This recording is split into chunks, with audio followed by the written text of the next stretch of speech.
O marxismo ocidental. Este vídeo é baseado no livro Considerações sobre o Marxismo Ocidental, do historiador britânico Perry Anderson. A proposta não é fazer um estudo aprofundado do marxismo, mas fazer um panorama para destacar a especificidade do chamado marxismo ocidental. Podemos dividir o marxismo em dois grupos. Um marxismo de ação, que procura transformar a sociedade por meio da revolução política, o marxismo de reflexão, que procura criticar a sociedade, mas sem o comprometimento direto com a revolução política. No primeiro grupo, podemos apontar os seguintes tipos de marxismo. Os fundadores, isto é, o surgimento do marxismo com Karl Marx e Friedrich Engels. Os sucessores imediatos, os primeiros discípulos marxistas no final do século XIX e início do século XX. A geração de 1920, os marxistas de partidos revolucionários nas primeiras décadas do século XX.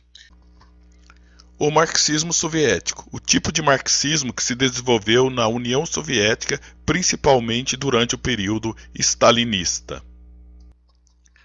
O segundo grupo, o marxismo ocidental, é o marxismo que se desenvolveu em países capitalistas do Ocidente após a Segunda Guerra Mundial. As mais influentes vertentes desse tipo de marxismo são a Escola de Frankfurt, o marxismo britânico, o marxismo francês, o marxismo italiano, a Escola de Budapeste e o marxismo da América Latina. Essa enumeração permite uma conclusão importante. Da mesma forma que não existe um só tipo de cristianismo ou um só tipo de capitalismo, não existe apenas um único marxismo.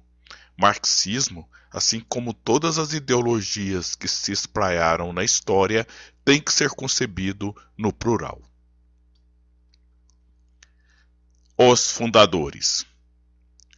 O marxismo dos fundadores é o que foi formulado por Karl Marx e Friedrich Engels.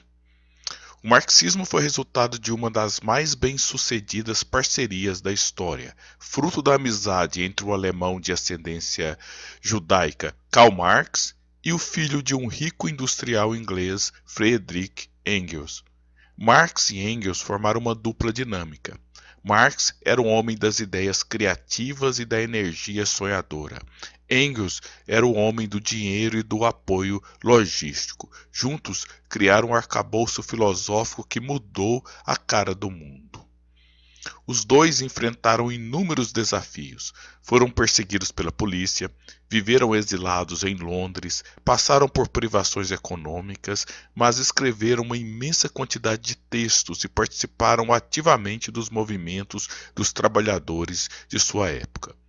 Participaram da chamada Revolução de 1848, a Primavera dos Povos, e fundaram em 1864 a Primeira Internacional, uma organização que reuniu representantes de trabalhadores de todos os países da Europa e dos Estados Unidos. O contexto histórico vivenciado por Marx e Engels foi o da transição da primeira para a segunda Revolução Industrial, presenciando a intensa exploração da classe trabalhadora nas cidades industriais inglesas. As obras de Marx são divididas em três partes. O jovem Marx, o Marx mais interessado em questões filosóficas. Algumas obras representativas desse período são a diferença da filosofia da natureza em Demócrito e Epicuro, que foi a tese de doutorado de Marx, crítica da filosofia do direito de Hegel, a ideologia alemã e miséria da filosofia. O Marx de transição, o Marx mais interessado em questões políticas, cujo principal destaque é o livro O 18 de Brumário de Luiz Bonaparte. O velho Marx, o Marx mais interessado em questões econômicas. As obras representativas dessa fase são Para a Crítica da Economia Política e O Capital, Crítica da Economia Política. Os sucessores imediatos são os primeiros discípulos de Marx e Engels. O objetivo deles era continuar o trabalho que Engels se propôs após a morte de Marx em 1883, isto é, sistematizar o materialismo histórico em uma abrangente teoria do homem e da natureza e dar ao movimento operário uma visão de mundo ampla e coerente que pudesse ser facilmente apreendida por seus militantes. Os primeiros seguidores do marxismo originaram-se das regiões atrasadas do sul e leste da Europa. Por exemplo, Antônio Labriora era da Itália, Franz Mehring, da Alemanha, Karl Kautsky, da Áustria, Georgi Plekhanov, da Rússia. Esses homens descobriram o marxismo quando já estavam maduros intelectualmente.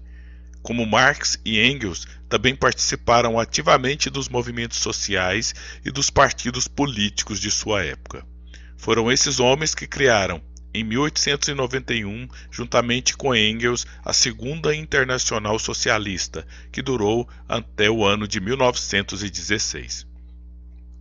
Embora esses intelectuais tenham produzido obras relevantes para o marxismo, dentre as quais se destacam A Origem do Cristianismo, de Kautsky, e A Concepção Materialista da História, de Plekhanov, o impacto político desses autores foi modesto.